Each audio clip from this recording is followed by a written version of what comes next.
You also get Israel becoming a Republican cause, not a bipartisan cause. Well, this is an area that I've been concerned about. Look,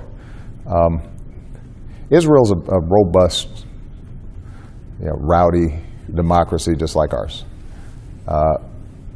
and there are very few countries in the world where we share so much. We share blood, family. The cultural ties that are unequaled. And part of what has always made the U.S. Israeli relationship so special is that it has transcended party. And I think that has to be preserved.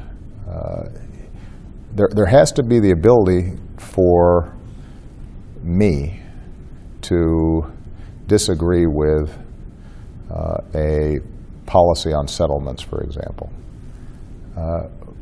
without being viewed as, in some fashion, opposing Israel.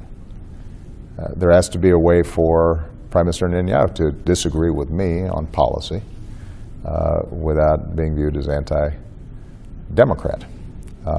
And I think the right way to do it is to recognize that as many commonalities as we have, there are going to be strategic differences here. And I think that it is important for each side to respect the debate that takes place in the other country and not to try to work just with one side. Again, it has to do with those boundaries in the sense that ultimately you have governments dealing with governments when it comes to foreign policy. That I think has to be maintained. But this has been as hard as anything I do because of the deep affinities that I feel for the Israeli people and for the Jewish people. It's been a hard, hard period of time. Personally. I mean, it has been personally difficult for me to hear the sort of expressions that somehow we don't have. This administration has not done everything it could to look out for Israel's interest, and the suggestion that when we have very serious policy differences, that's not,